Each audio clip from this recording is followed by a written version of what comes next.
বিসমিল্লাহির রহমানির রহিম। আসসালামু আলাইকুম। কেমন আছেন সুপ্রিয় ভিউয়ার্স? আশা করছি যে যেখানে আছেন ভালো আছেন, সুস্থ আছেন। আর আমিও আলহামদুলিল্লাহ ভালো আছি। আর যারা নিয়মিত আমার পাশে আছেন, লাইক সাবস্ক্রাইব কমেন্ট করে, আপনারা সবাইরে আমার পক্ষ থেকে অসংখ্য ধন্যবাদ।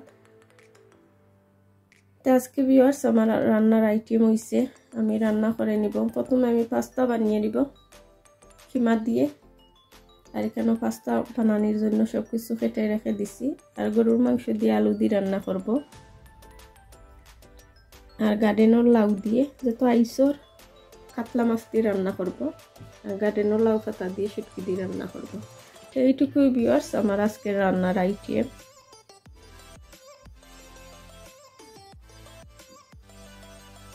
ধন্যবাদ। এখানে আমি সব পেঁয়াজ কুচি দিয়ে দিছি, টমেটো, ক্যাপসিকাম আর রসুন বাটা আর আদা বাটা দিয়ে নিলাম। আর এদিকে লবঙ্গ, তেজপাতা, দারচিনি সব কিছুই দিয়ে নিলাম।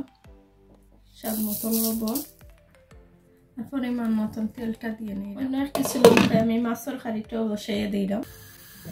এদিকে আমি তেলটা দিয়ে নিলাম। এদিকে লাউ তরকারিটা বসাইয়ে দিলাম। রসুন বাটা,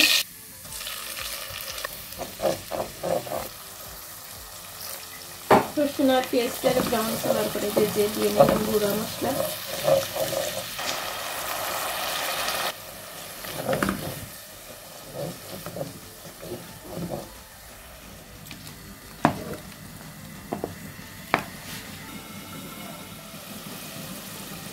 লাউটা দিয়ে নিলাম।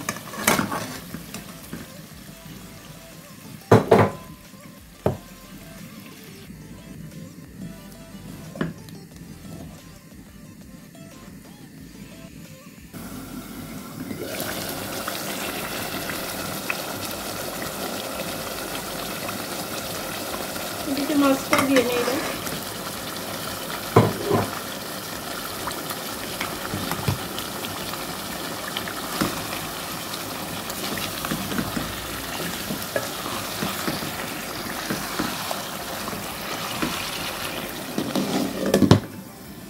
এদিকে আমি ঝোলটা দিয়ে নিলাম।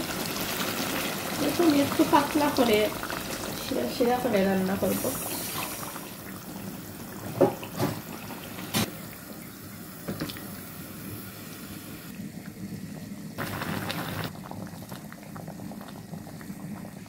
এদিকে আমি ঠেঙ্গা শুটকি দিয়ে লাউ পাতা রান্না করে নিলাম। এদিকে আমি টেংরা শুটকি দিয়ে লাউ পাতা রান্না করে নিলাম। লাউ শাকের মাঝে হলদি পাউডার, লাল মরিচের পাউডার দিয়ে নিছি। এখন আমি একটা নাগামরিচের টুকরা করে নিছি, কাঁচামরিচ দিয়ে নিলাম। স্বাদ মতন লবণ,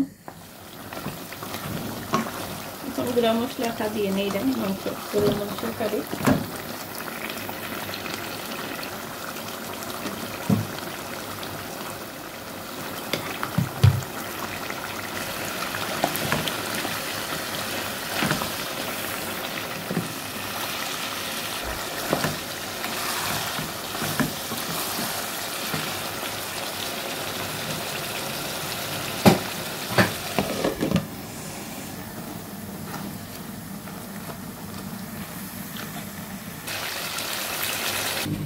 এদিকে উটকিটা আলাদা করে ভেজে নিলাম।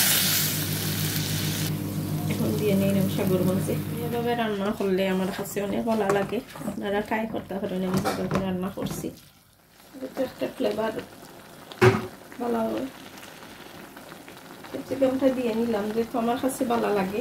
জানি না সবার কাছে তো ভালো লাগে না পারে, আমার কাছে অনেক ভালো লাগে এটা দিলে। এদিকে ভিউয়ার্স আমার রান্না করাটা হয়ে গেছে।